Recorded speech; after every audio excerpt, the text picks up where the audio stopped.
ponemos todo en tus manos, Padre. Gracias porque tú eres bueno en gran manera, Señor, y permítanos, Señor, siempre contar con tu bendición.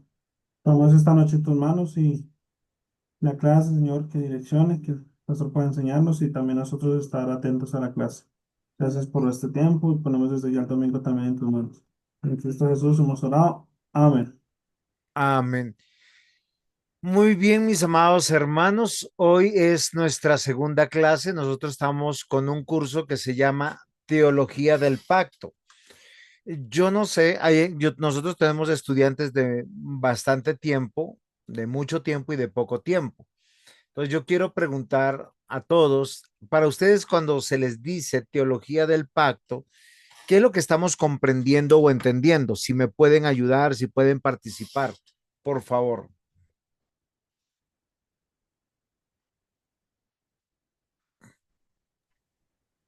Bueno, yo entiendo que se refiere al pacto que Dios hizo consigo mismo eh, para salvar, para salvarlos, para darnos la redención del pecado.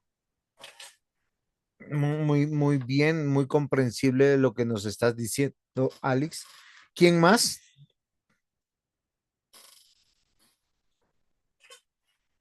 ¿Quién más quisiera opinarnos qué comprenden por teología del pacto? Yo le pido así no tenga mucho conocimiento, tratemos de participar, ¿sí? Recordemos que la palabra teos, ¿sí? Es Dios, ¿sí? Es del griego teos, ¿sí? Comienza con la primera letra en griego que es teta, teos, y teología es teos logos, estudio. Entonces es el estudio de Dios y nosotros lo que hacemos es estudiar la palabra de Dios para poder edificarnos. Y algo que nosotros, yo quiero que entonces hablamos de el estudio de Dios del pacto para poder entender o comprender un poquito más. Entonces, siempre podemos hacer una pregunta: ¿por qué estudiar este curso que uno dice, pues yo soy un cristiano que deseo aprender a orar, a cantar, a vivir para Dios? ¿Por qué debo de estudiar? Entonces, la primera prerrogativa que pudiéramos decirles es que Jesús entendió y explicó su propia muerte como un pacto. Él dijo, este es un pacto que yo hago por vosotros. Y fíjense que Jesús es la piedra del ángulo que une tanto el antiguo pacto y el nuevo pacto, o el Antiguo Testamento y el Nuevo Testamento. Por eso nosotros tenemos tres tiempos. Entonces, ¿por qué estudiamos la teología del pacto y los pactos que están dentro de la escritura? Porque Jesús entendió él mismo y nos dio a entender que su propia muerte es como un pacto. En segundo lugar, la palabra pacto se utiliza un total de 313 veces en todas las escrituras. No sé si usted lo sabía. Y esa posiblemente es más referencias que al amor de Dios. ¿Sí tenían ese dato? ¿Sí sabían de ese dato?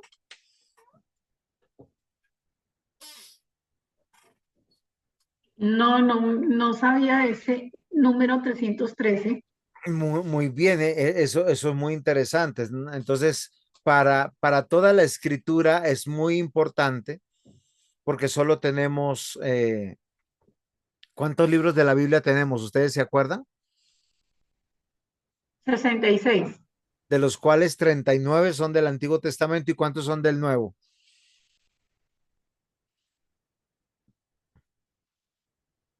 ¿Están sumando? Sí, 27. Ajá, entonces miren, eso es muy interesante, ¿sí? Ahora, el tercer lugar, los pactos se estructuran de manera que toda la Biblia nos la unifica. Miren, desde que Dios se dio a conocer, el hombre ha tenido la oportunidad de acercarse a Dios. Y esto es muy importante para nosotros. ¿Por qué razón? Porque Dios se revela o nos hace entender que Él se revela a través de una forma legítima o legal. Yo quiero que nosotros comprendamos todo lo que nosotros tenemos que ver en las escrituras, con instituciones, con acuerdos, con mandatos, con principios, tienen que ver con un pacto. De hecho, el matrimonio es un pacto, ¿sí? Es un pacto donde Dios está como testigo y lo que hacemos es pactar delante de Dios unos acuerdos, unos principios. En hebreo, la palabra que se refiere a pacto es la palabra berik, que significa cortar o atar. Y eso es algo muy interesante, porque en la creación Dios cortó el cielo y la tierra y la idea de corte o de separación es un pacto para Dios. También de una manera extraordinaria cita las escrituras para hablarnos una y otra vez que él hizo un pacto con Abraham, hace un pacto con Adán, hace un pacto con Noé, hace un pacto con Abraham. Ese mismo pacto de Abraham se lo recuerda a Isaac, a Jacob, luego a Moisés, luego a David y luego tenemos un pacto con Cristo. En el Nuevo Testamento, mis amados hermanos, en el Nuevo Testamento ya la palabra no es berik, sino hay un concepto de una palabra que es muy parecida, pero está en griego, que es diateque, que traía consigo el concepto de última voluntad o testamento. Lo usa Hebreos capítulo 9 del 16 al 18. Pero hay otra palabra que tiene algo parecido, que también habla de pacto, que es sunteque. Ahora, ¿cuál es la diferencia? Porque estas dos palabras son diferentes. No sé si ustedes sabían. O sea, lo que hizo Dios con nosotros es diateque. Sunteque es lo que hacemos cuando hacemos un acuerdo. Por decir, en la iglesia, las personas llegan y dicen, vamos a hacer un juramento de pertenecer a la iglesia, apoyar a la iglesia con nuestros diezmos, con nuestras ofrendas, con nuestra asistencia. Eso es un sunteque. Y ahora les voy a explicar por qué esa palabra sunteque es rechazada cuando Dios hace un pacto.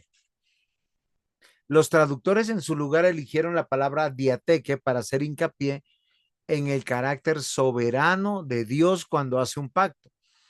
¿Por qué razón? Porque lo que hace Dios es jurarse por sí mismo que Él tiene un propósito, tiene un plan y que lo va a cumplir con Él.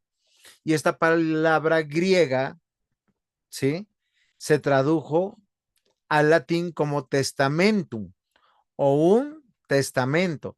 Así es como nos llega la idea a la Biblia que se divide en Antiguo y Nuevo Pacto, en Antiguo y Nuevo Testamento en lugar de pactos, ¿sí? ¿Por qué nuestras Biblias se dividen en Antiguo y Nuevo Testamento? ¿Quién puede darme ese resumen de lo que acabo de explicarles?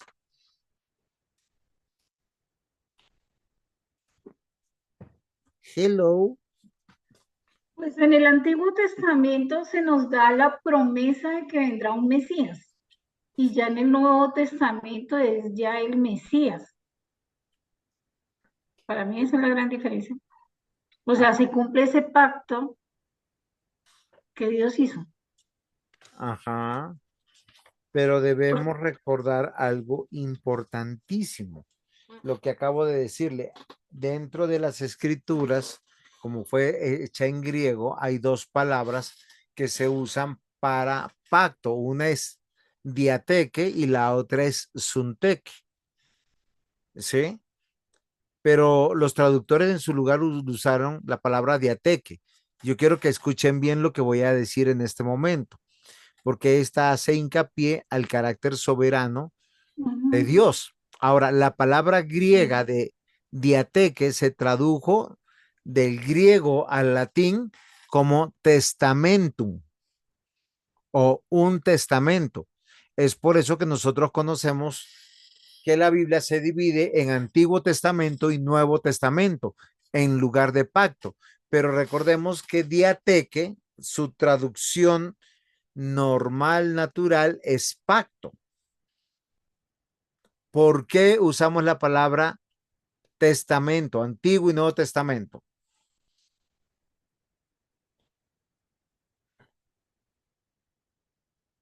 Hello, ¿están ahí?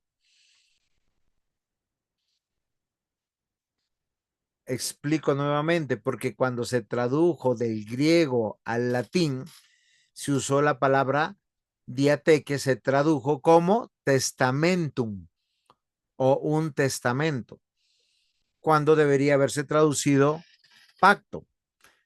¿Sí es claro lo que estoy diciendo? Sí, señor. Ok, entonces el Nuevo Testamento o el Nuevo Pacto, o sea, la parte de los evangelios, de Hechos de los Apóstoles, las cartas universales, las cartas paulinas, juaninas y petrinas y Apocalipsis, debería llamarse el Nuevo Pacto, pero se definió que estaba en el Nuevo Testamento por su traducción. La palabra diateque se mantiene, pero no se debe interpretarse como un testamento, sino como un pacto. Y debemos señalar que el Antiguo Testamento, nuestra definición de pactos no es la última voluntad o testamento, sino un vínculo de sangre entre Dios y el hombre administrado por Dios soberanamente. Lo que en otras palabras nosotros tenemos que decir, cuando Dios hace un pacto, es un pacto unilateral. ¿Qué significa eso? Que toda la Biblia, solo quiero que piensen en algo, se divide en Antiguo y Nuevo Testamento o Antiguo o Nuevo Pacto. Pero si nosotros vemos un solo documento, tendríamos que decir, este es el pacto de Dios, que está dividido por la encarnación de Jesús, por el cumplimiento de Jesús. ¿Es claro hasta aquí?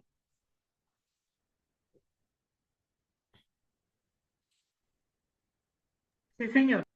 Muy bien, ahora yo quiero que ustedes aprendan algo. ¿Por qué la teología del pacto es importante? A partir de 1900 debemos recordar que todo aquel que va estudiando a Dios tiene que madurar o crecer en su conocimiento de Dios. Entonces, asimismo, la iglesia pasó por la época donde no había nada escrito hasta cuando Moisés empezó a escribir. Luego tuvimos la ley. Luego tuvimos otros libros como Ruth, como Job, como Jonás. Bueno, Jonás ya no. Como Ruth y como... ¿Cuál es el otro libro que les dije? Yo me acuerdo, solo que estoy para ver si están atentos. Empieza con J y termina en B y le falta la O. Me toca como a niños chiquitos porque Job, porque ese se atribuye que fue escrito, el libro de Job parece que fue escrito por Moisés y fue el primer libro que escribió. El libro de Ruth parece ser que fue escrito por Samuel porque hay un vínculo en su narrativa de la genealogía del rey David para saber de dónde él viene. Y es muy importante y parece que fue escrito entre la época de haberse escrito el libro de Primera de Crónicas, perdón, Crónicas y Reyes. Entonces, esto es muy interesante para poder entender algunas cosas. Ahora, ¿por qué es importante que nosotros definamos lo que es un pacto? ¿Sí? En la clase pasada nosotros dijimos y estuvimos en una clase que debemos creer en la promesa de Dios. Esa promesa es creíble y debemos vivir bajo el pacto eterno de redención. Esa fue la conclusión que nosotros pudimos tener a lo largo de la clase. Yo no sé si ustedes se acuerdan. ¿Sí? Y es algo que yo quiero que consideren. Pero en pantalla ustedes tienen una diapositiva que nos define qué es un pacto. En primer lugar, un pacto es un vínculo. Con el fin de comprender la naturaleza de este vínculo, tenemos que distinguir entre los pactos que se hacen entre los hombres y los pactos entre Dios y los hombres. Ahora, los pactos entre los hombres eran comunes en el Antiguo Testamento como son comunes hoy en día. Uno va a poner una empresa, eso es un pacto, hace una sociedad. Uno se casa uno se casa entre un hombre y una mujer y eso también es un pacto delante de Dios.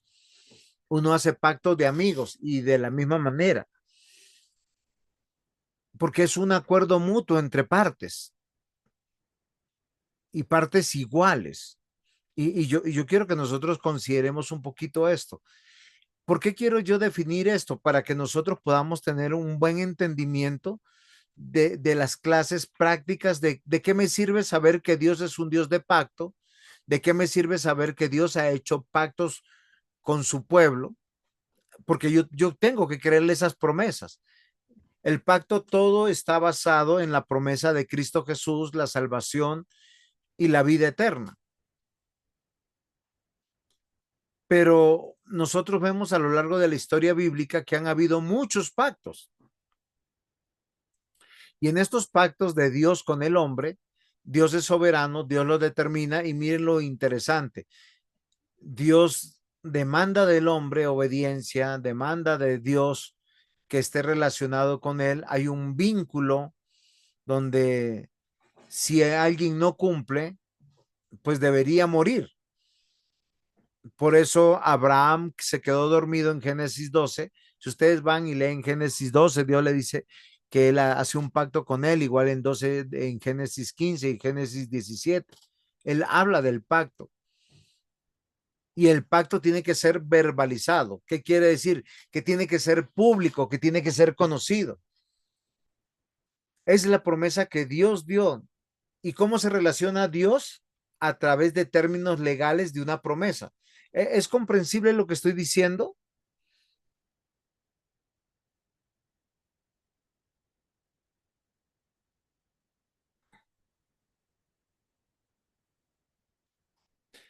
No se duerman. Si no les estoy entendiendo, por favor, Sí, para mí es comprensible. ok, colabórenme. ¿Saben por qué? Porque lo que yo creo que nosotros tenemos que considerar es algo importante. Mira, ahí tenemos entre los invitados una virgen que anda por los cielos. Entonces, ¿qué es lo que yo quiero decirles aquí? Dios hace público o verbaliza su pacto. Él dice qué es lo que él promete, ¿sí? Cuáles son los beneficios de lo que promete, cuáles son los alcances de lo que promete, y eso es muy bonito, ¿sí? Pero también qué demanda o qué espera de nosotros. Por eso nosotros nos damos cuenta que algunos de los pactos manifestados en la Biblia van acompañados de una señal o de un sello o de un signo, como el pacto con Noé. Dios puso el arco iris. Dice: cada vez que ustedes vean un arco iris, ustedes se acordarán que yo no voy a destruir la tierra con agua. Y eso me parece hermoso. ¿Por qué me parece hermoso? Porque Dios no va a destruir la tierra con agua, lo va a hacer con fuego, como dice Apocalipsis. Y eso es muy importante.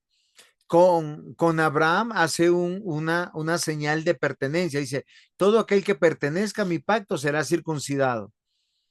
Y Jesús luego en el Nuevo Testamento dice: todo aquel que pertenece a la iglesia, para que sea un discípulo, para enseñarle, hay que bautizarlo. Y eso me parece muy, muy importante, porque Dios soberanamente es el que establece este vínculo. Ahora, ¿qué es importante o qué es interesante que nosotros comprendamos? Que el pacto de Dios es vinculante. ¿Es comprensible eso? ¿Se entiende?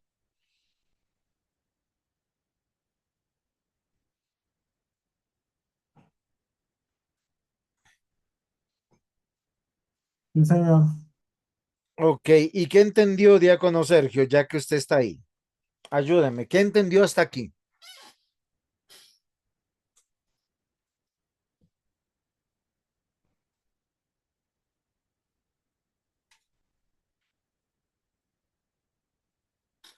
Porque para vivir bajo el pacto de gracia, como decíamos, hay que creerle a Dios. Entonces yo necesito saber qué están entendiendo, porque Dios soberanamente administra su pacto.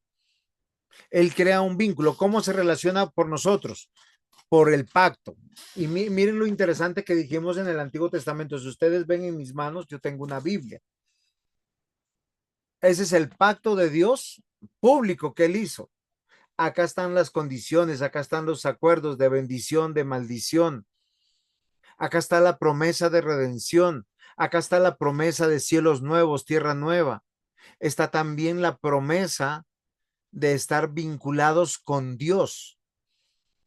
Y eso es muy importante. Y estamos vinculados con Dios legalmente. Él legalmente nos libera del reino de las tinieblas, legalmente nos adopta justificándonos por medio de la fe. Él nos regenera y nos santifica legalmente. Por eso debemos entender que el pacto de Dios es importante porque Dios soberanamente impone los términos para que nosotros podamos conocerlos y Él permite que los cumple. Y hay algo muy interesante, que toda la parte del antiguo pacto o el antiguo testamento se destaca con unas señales de sangre. Y eso es muy importante que nosotros meditemos. Sí, amor. Entonces es algo que yo quiero que nosotros notemos. Si estamos notando eso, porque la sangre denota un carácter absoluto, un vínculo que demanda que quien pone su sangre, pues pone su vida. Y cuando usted entiende que pone su sangre y pone su vida, es un compromiso total.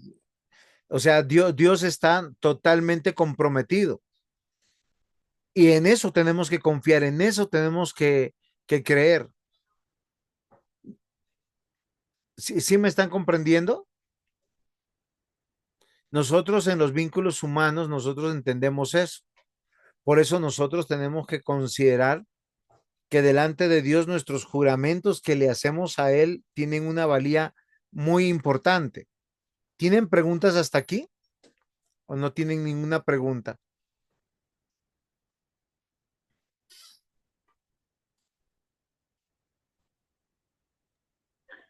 Eh, a ver, entendí que el pacto que Dios hace con los hombres, Él lo hizo y nos incluyó a nosotros. Ok, sí. Y Sí, es porque un Él fue el pacto que lo hizo. unilateral. Ujú. Entonces, digamos, como Él no va a incumplir el pacto, nosotros somos los que siempre lo incumplimos. Sí, eso es verdad.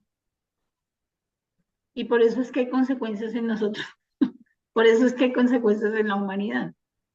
Sí, eso es verdad, pero mire, Alex, quédese un poquito ahí conectada conmigo para poder entender y que nuestros hermanos entiendan algo. O sea, desde el Antiguo Testamento, todos los hombres fallan. Adán Sí. falló, Adán falló, Noé falló, Abraham falló, Isaac Ujú. falló, Jacob falló, Moisés falló, Josué Sí. falló, David falló.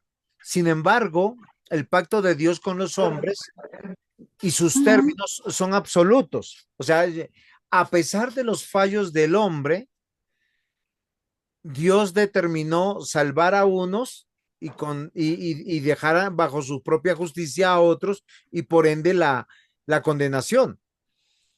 Pero el término que él hace un pacto en su sangre, mire Alice, para que nosotros podamos comprender, hace que yo tenga esperanza. Y les voy a decir por qué. Porque aunque nosotros vemos que hay consecuencias por nuestras transgresiones, por nuestras desobediencias, estas son temporales.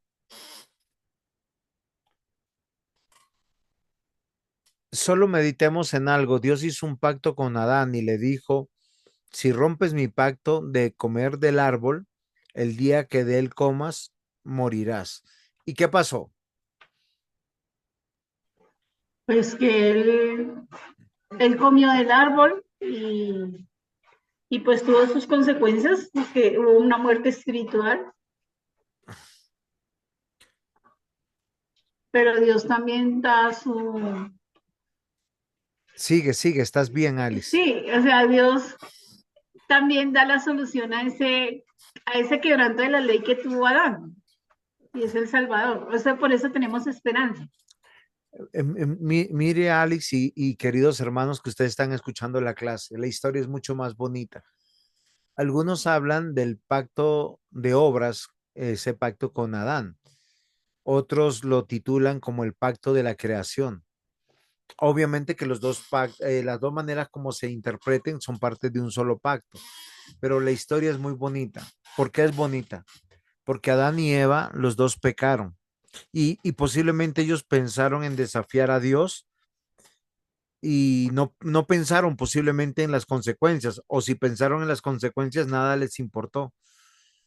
Pero una vez que pecaron, la reacción de ellos fue esconderse, huir de la presencia de Dios. ¿Y qué es lo bonito aquí? Dios hizo un pacto con el hombre. Yo quiero que piensen en algo. Adán y Eva no sabían que de Génesis a Apocalipsis habían 66 libros que alimentarían el pacto de Dios. Ellos tuvieron que vivir el pacto día con día, cada día de su vida, esperanzados en la misericordia de Dios, esperanzados en la bondad de Dios, en la paciencia de Dios. Y ellos vivieron día con día sus transgresiones, pero también toda la bondad de nuestro Dios. Dios sale a su encuentro. Mientras que ellos huyen de Dios y se esconden, Dios por el pacto que hizo consigo mismo, porque toda la Biblia nos habla de un pacto, de un reino, una iglesia, unos que son salvos. Él dice que enviará a su hijo para que muera por nosotros, para legalmente rescatarnos. Y eso es muy importante. ¿Por qué es importante, queridos hermanos? Porque cada vez que nosotros vemos la historia de Adán y Eva, debemos recordar que Adán y Eva no querían volver a la presencia de Dios.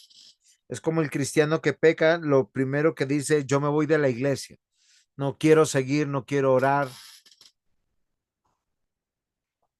Y Dios lo hace volver y lo hace que le escuche y le hace que le entienda y le dice, sin pedirle permiso, lo salva, lo redime, lo justifica, lo, o sea, le ponen las pieles de corderos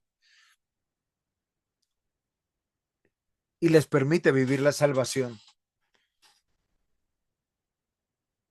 Es nuestro Dios, es tan extraordinario para mostrarnos que es un Dios de pacto, porque no importa cuánto vamos a huir nosotros, Dios nos va a salir a buscar.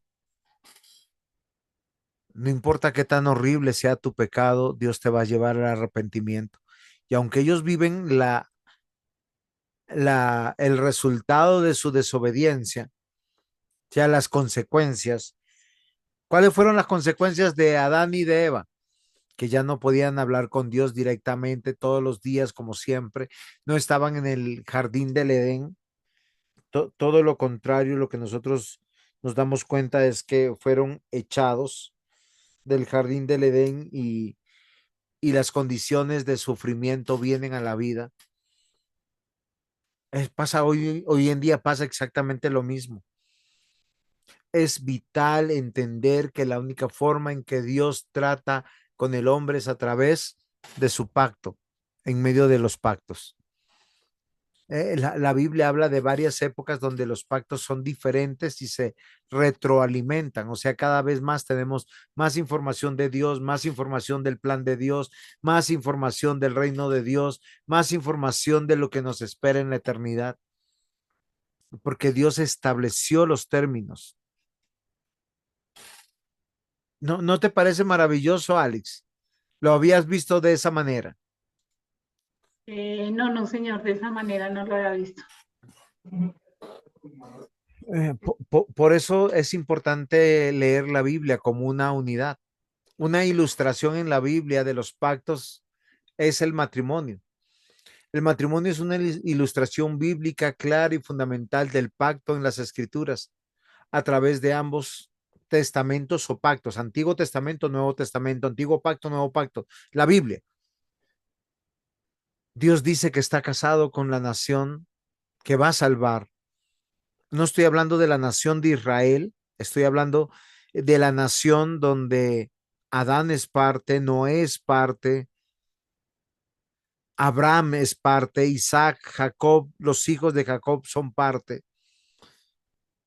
Y la Biblia dice que él, a pesar de todo lo que haga el pueblo de Dios, él va a estar firme, va a protegerla, va a amarla, porque se casó con ella. Una de las muestras más extraordinarias es el libro de Oseas, porque cuando Gomer rompe el pacto con Oseas, Dios nos dice que Él es como Oseas, que va a perseverar, la va a rescatar, la va a alabar. En el Nuevo Testamento la iglesia está casada con Cristo, Efesios 5:25. Y esto es muy bonito y muy chévere. ¿Cómo ven hasta aquí la clase? ¿Están interesados?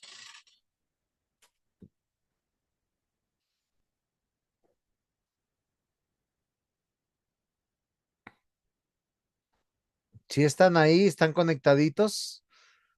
¿Quién quiere participar?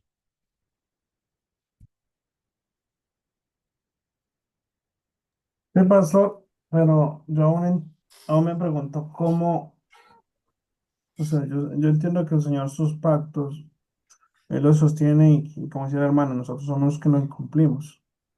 Ujú. Pero yo siempre me he preguntado, yo sé que es el pecado, pero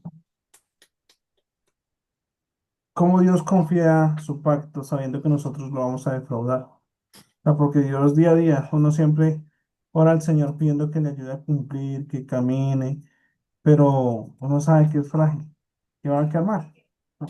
Tanto que Dios nos pide no jurar ante Dios para no incumplirle. Ok, O sea, no es fácil porque aunque el hombre o hayan hombres que sean tan espirituales, pudiéramos decirlo así, sabemos que le va a fallar. O sí, sea, cómo Dios entrega sabiendo que nosotros le vamos a fallar. O sea, es algo porque como Abraham, sé que ya la esposa del devocional lo decía, ¿no?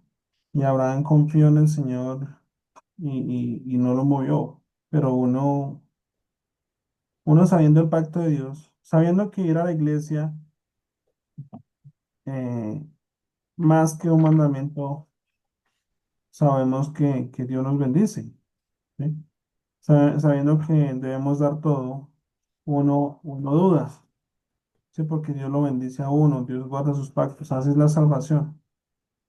O sea, ¿cómo hace uno como creyente para entender que esos pactos son reales? ¿Sí? Yo le veo y he visto la misericordia de Dios ahora en mis hijos porque le creía a Él y Él no lo regaló. Pero muchas veces uno dudaba, sabiendo que Dios lo iba a dar. No sé si me hice entender, pastor. no, yo entiendo lo que usted nos está manifestando, diácono Sergio, porque uno dice, si yo sé que voy a fallar, ¿cómo Dios me llama dentro de este pacto? ¿Cómo Dios me salva? ¿Cómo Dios me da la fe? Si yo sé que voy a fallar. Y yo quiero que nosotros veamos pantalla ahorita, miren, no sé si me están viendo por un celular o por, o por computador, más fácil por computador. ¿Cuáles son los pactos más importantes que nosotros vemos en las escrituras? Es el pacto de obras entre Dios y Adán o el pacto de la creación, el pacto de redención entre Dios y Cristo, que es el segundo Adán, y el pacto de la gracia entre Dios, Cristo y sus elegidos. Hay varios pactos que nosotros podemos ver. Sí, el pacto de la creación vemos cómo Adán falla. Eh, Creo que es lógica una pregunta, la respuesta a una pregunta que voy a hacer. ¿Dios es omnisciente? O bueno, ¿qué es omnisciencia? Que Dios lo sabe todo, ¿cierto? Dios es omnisciente. Y la respuesta tenemos que decir que sí. cuando Dios crea a Adán y a Eva, ¿sabía que iba a fallar? ¿Ustedes qué piensan? Sí, él debería saber, claro, él es omnisciente, es Dios. Ok, acá hay dos perspectivas. Primero, ver el pacto desde una perspectiva cumplida, satisfecha por Dios mismo, y eso me parece que nosotros tenemos que ser coherentes cuando nosotros vemos y hablamos del pacto de Dios. ¿Por qué razón? Porque nosotros lo podemos ver desde la eternidad de esa manera. ¿Qué significa esto? Que Dios hizo un pacto el cual nosotros estamos viviendo día con día. Pero esta historia ya terminó, queridos hermanos. No sé si ustedes se han dado cuenta, porque él dice que todos los salvos están inscritos en el libro de la vida. Apocalipsis 21, si no me equivoco, dice, todos los que están inscritos en el libro de la vida, ¿dónde se encuentran?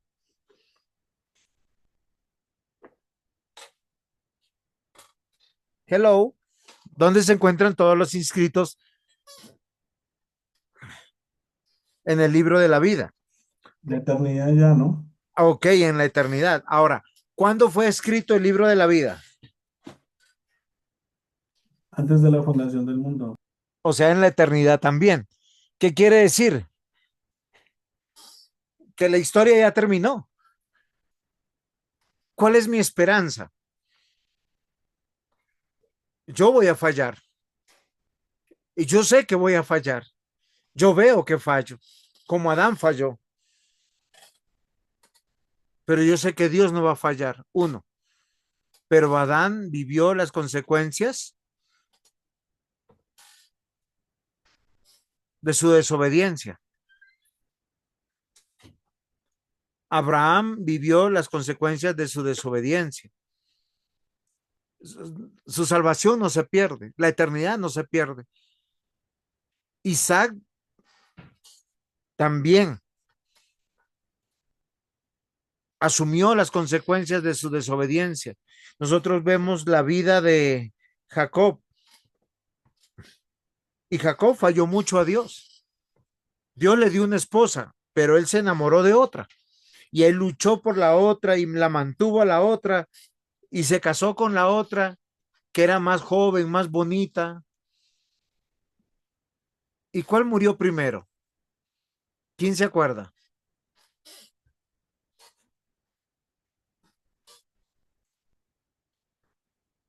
¿Cuál era la esposa de Jacob? La legítima. Raquel y Lea.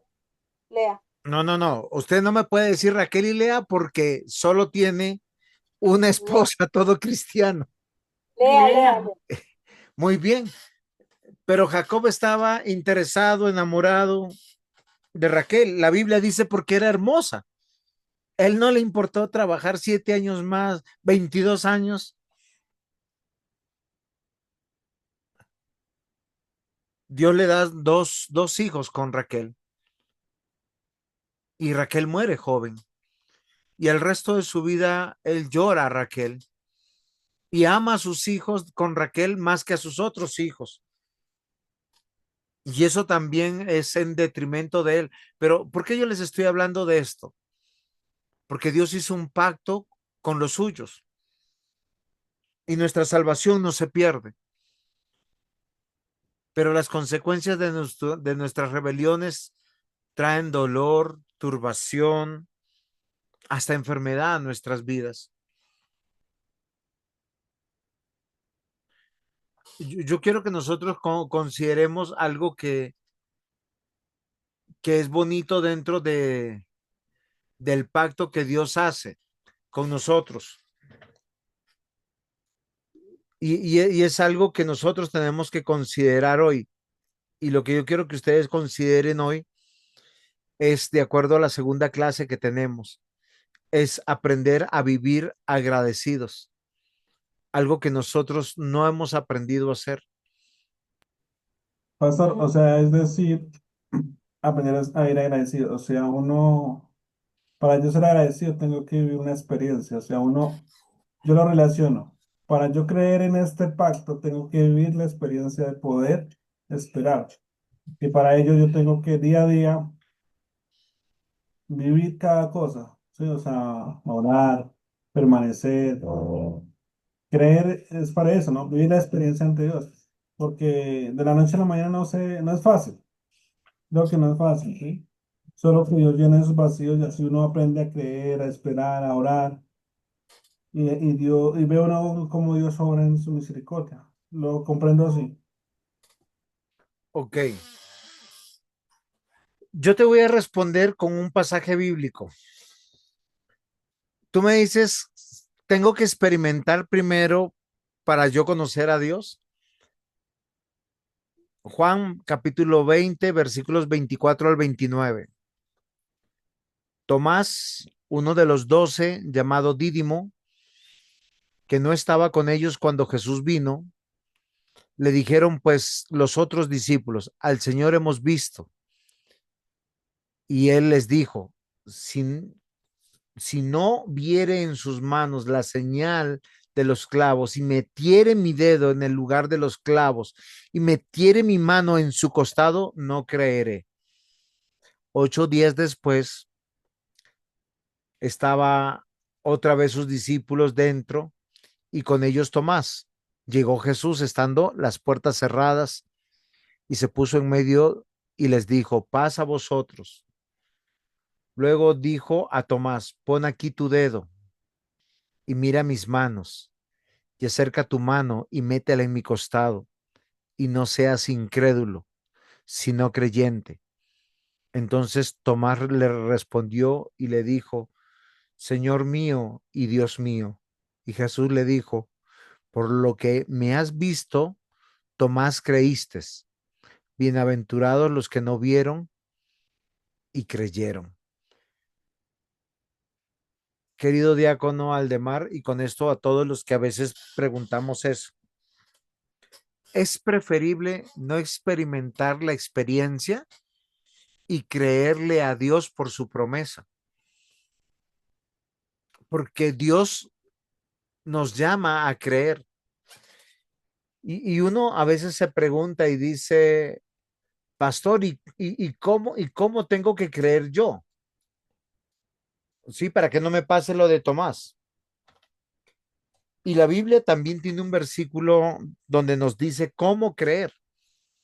Y lo dice en Hebreos 11, dice, es pues la fe, la certeza de lo que se espera, la convicción de lo que no se ve, porque por ella alcanzaron buen testimonio los antiguos. Y recuerden que este mismo pasaje dice que sin fe es imposible, que es imposible agradar a Dios. Queridos hermanos, para saber que el popó sabe a popó, no hay que probar el popó. Hay que creer que el popó es feo. Bueno, si alguien tiene alguna duda, yo estoy dispuesto a colaborarle. ¿Alguien tiene dudas? Creo que me hice entender, ¿cierto? La Biblia nos dice que cuando nosotros le obedecemos a Dios y le creemos a sus promesas, nosotros vamos a empezar a vivir la vida cristiana. Hay que entender que nosotros todo lo que recibimos es por gracia. Hay que entender que nosotros tenemos que creer en la promesa de nuestro Dios. Cuando nosotros pensamos en creer en las promesas de nuestro Dios, tenemos que creer en esa gracia maravillosa que nos ha alcanzado. La base estructural del pacto es la gracia de Dios, la cual implica un favor inmerecido. Y se los puedo demostrar desde Génesis capítulo 1. Dios creó todas las cosas de la nada. Eso es verdad, ¿cierto?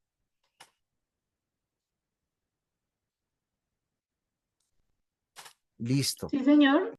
puso al hombre por gracia al final, como corona de la creación, hecho a su imagen y semejanza. Él se maravilló de todo lo que hizo, inclusive le hizo ayuda idónea. Dijo Adán, hueso de mis huesos, carne de mi carne. Y de ahí salió el mandamiento, por eso el hombre dejará a su padre, a su madre, y se unirá a su mujer y serán una sola carne. Todo lo que él recibió era un favor inmerecido. Por eso, más que llamar el pacto de obras, en esta primera parte podemos hablar del pacto de la creación, porque Adán vio no solamente un favor inmerecido, vio la condescendencia, la benevolencia, la misericordia de Dios por nosotros. Se los pongo de este tamaño. Llevamos varios años viviendo el cristianismo. Posiblemente no lo hemos vivido como debemos vivirlo. Sin embargo, hemos visto el favor inmerecido, la condescendencia, la benevolencia, la misericordia de Dios por nosotros. Que recibimos disciplina, sí, que hay castigo también, que hay consecuencias también, pero no hemos perdido la salvación porque no hemos perdido la fe. Al contrario, nuestro corazón quiere crecer en fe, pero debemos reconocer que todo lo que tenemos es por gracia. Queridos hermanos, el tener esposa es por gracia. Dice que es el favor de Dios a favor nuestro. Si tenemos hijos, dice que es herencia de Jehová los hijos. Si tenemos trabajos, es porque Dios nos ha dado dones, talentos, ya sea para un oficio, para desempeñar una labor, para desempeñar una carrera profesional, cualquier cosa. Dios no nos envió, o sea, no hay un ser humano que diga, soy un inútil, un perfecto inútil.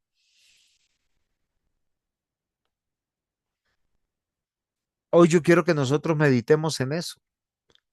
Todo lo que vemos revelado en las escrituras es un Dios de pacto que se prometió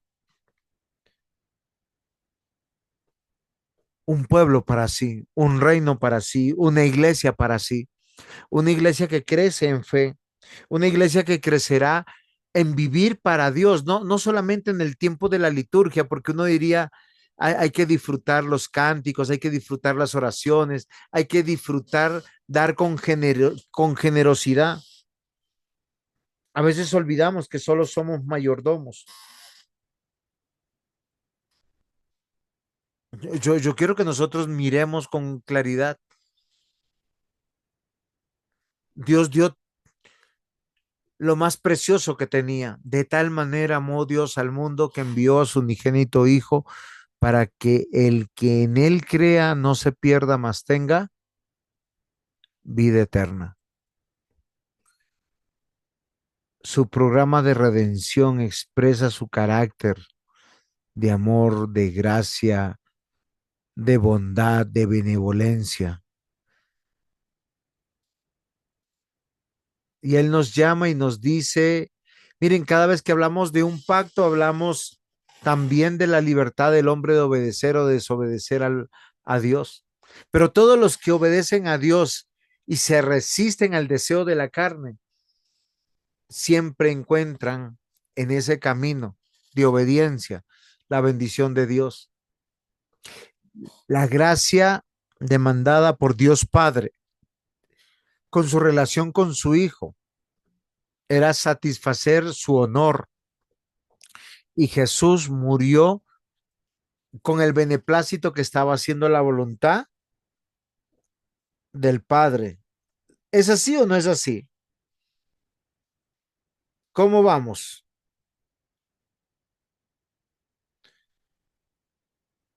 ¿Cómo la ven?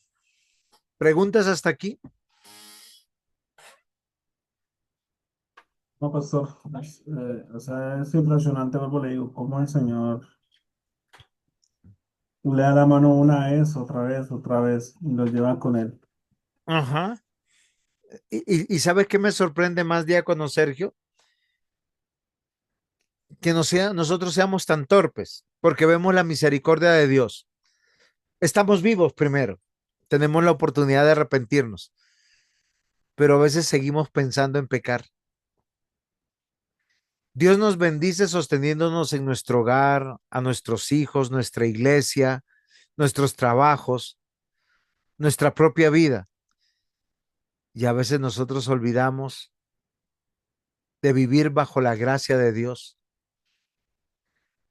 ¿Qué tenemos? Yo les pregunto de corazón, ¿qué tenemos nosotros que lo merezcamos? Los hijos, les aseguro que no hemos dado todo lo que teníamos que dar. El cónyuge,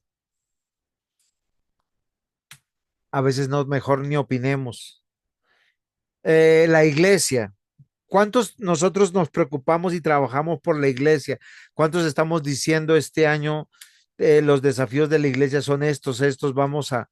No todos, a veces tenemos nuestro programa personal y particular y la iglesia se le da la caridad o se le da una limosna.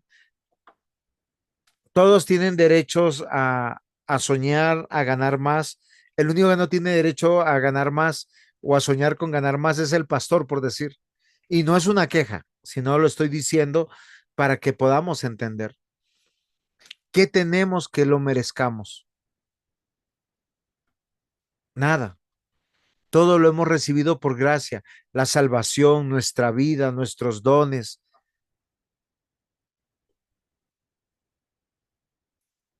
Y a pesar de las circunstancias adversas, yo quiero que nosotros consideremos, Dios ha tenido gracia de nosotros.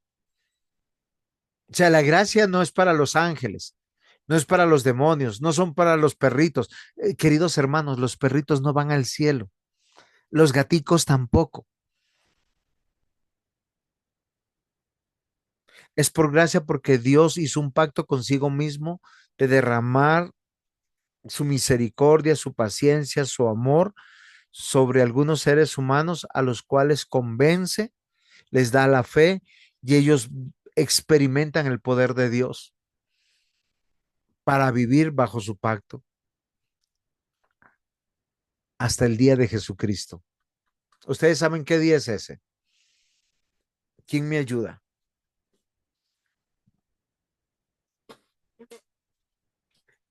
Cuando vuelva por segunda vez por su pueblo. Ok, perfecto. La gracia es el único móvil requerido para satisfacer el honor de nuestro Dios, vindicar la ley, salvar a los elegidos. Y nosotros somos rebeldes, incapaces. A veces disfrazamos nuestras acciones como buenas acciones, pero son acciones que contradicen la voluntad de Dios. Decimos ayudar a alguien y nos estamos ayudando nosotros mismos para pecar. Amados hermanos, la gracia de Cristo es para todos los que están inscritos en el libro de la vida. Es vinculante y plena para restaurar, para pagar, vindicar, salvar, reconciliar nuestra vida con Dios. Si tú eres un elegido, Dios va a intervenir en tu vida de manera soberana para que sí o sí sigas el camino de la salvación. ¿Qué te parece esa buena noticia? ¿Qué les parece esa buena noticia?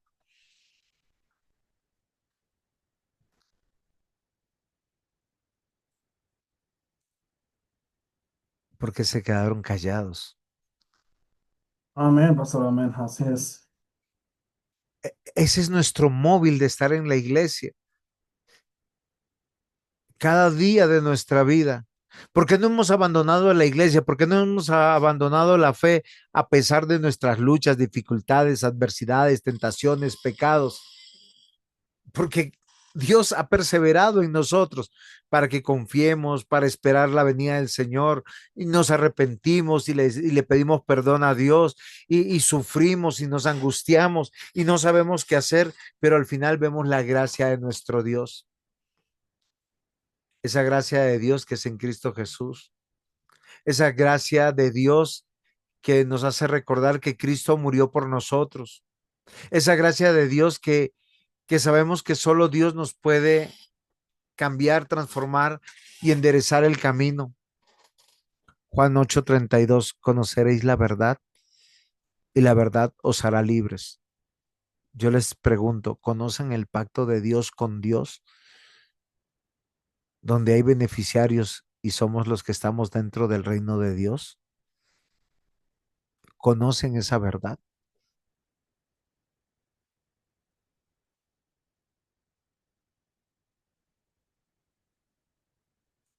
¿Qué opinan?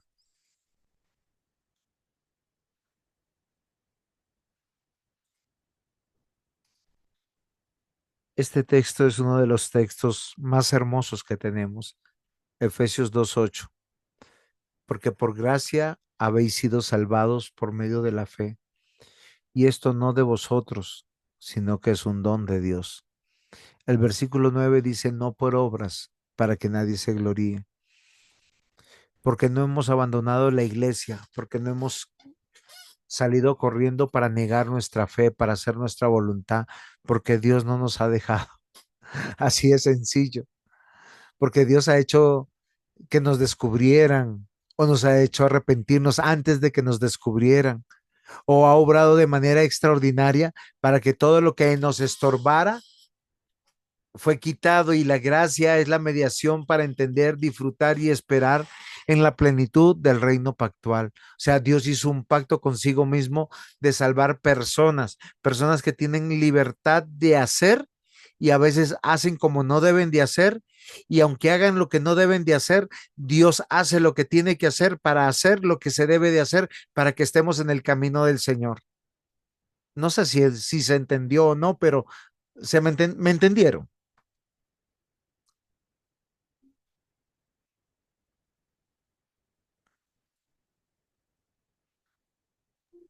Sí, señor. Debemos recordar cada día de nuestra vida que el pacto de Dios se basa en la bendición que es por gracia. Por lo tanto, es inmerecida. No pensemos que estamos haciendo cosas para ser salvos. Hacemos cosas por ser salvos. Hacemos cosas porque si está el Espíritu Santo, nos cuestionamos nuestra vida, cuestionamos nuestras decisiones, cuestionamos nuestras devociones, cuestionamos nuestras acciones. Si merecemos algo, sería el juicio de Dios. Pero estamos aquí, estamos vivos, estamos en una iglesia, tenemos la fe en Cristo. Inmerecida fue su gracia. Impagable es su gracia. Miren, queridos hermanos, ustedes podrán venir todos los días de 7 de la mañana a 7 de la noche a la iglesia, orar, predicar, y si lo hacen para pagar, ni todo eso pagaría lo que hizo nuestro Dios por nosotros, porque Él envió a su Hijo unigénito para que usted tuviera fe en Él, para que Él fuera levantado de los muertos, y con Él usted y yo. Por eso es eficaz, porque solo el cristiano ve el obrar de Dios en su vida, en su corazón, y el Espíritu Santo es el que le obliga a tomar las decisiones y acciones correctas, aún en medio de su rebeldía, de su obstinación. Amados hermanos, miren, se los digo de todo corazón, debemos aprender a vivir según lo que nosotros decimos creer. La palabra de Dios es verdad y es verdad absoluta. Su promesa es que todos los hijos de Dios llegarán hasta el final. No sé si a ustedes les da eso esperanza. A mí me da muchísima esperanza. Yo les voy a leer un texto que para mí es extraordinario. Siempre se los leo cada vez que puedo. Dice, aquel que es poderoso para guardarlos sin caída y presentarlos sin mancha delante de su gloria con gran alegría. Al único y sabio Dios nuestro Salvador, sea gloria y majestad, imperio y potencia, ahora y por todos los siglos. Amén. De pronto usted se pregunte, pastor, pero yo ya he hecho estos pecados horribles. Acá dice que el que es guardado sin caída y presentado sin mancha. ¿A qué se referirá Judas al escribir esto? ¿Quién sabe?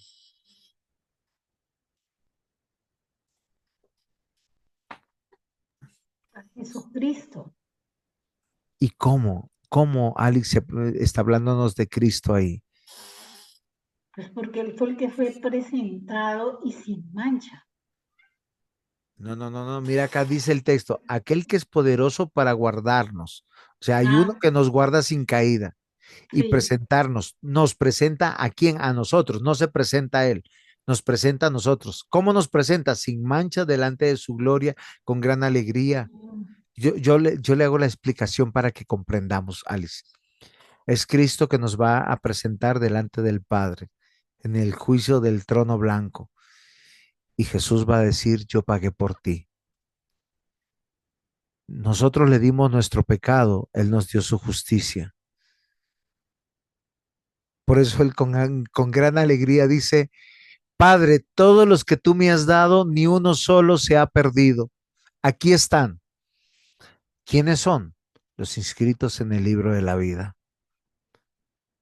Por eso dice Judas en el versículo 25, al único y sabio Dios, nuestro Salvador, Jesucristo, sea gloria, majestad, imperio y potencia, ahora y por todos los siglos. Amén. ¿Es más comprensible así, Alex?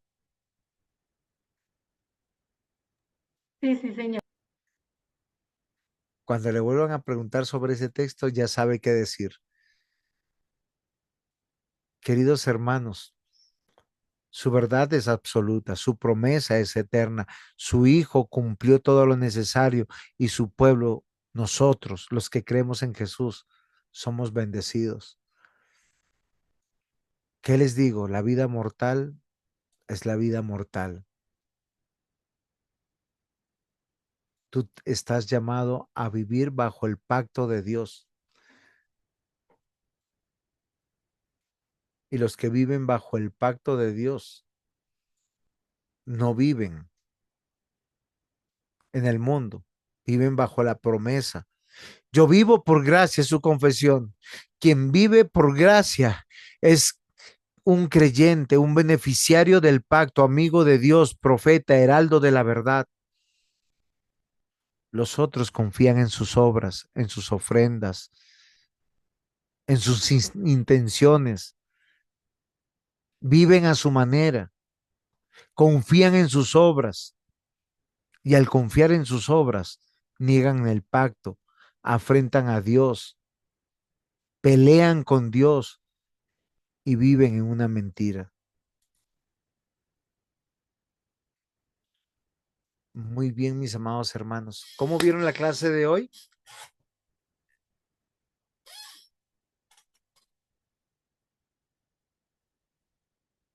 Aportes, preguntas, conclusiones.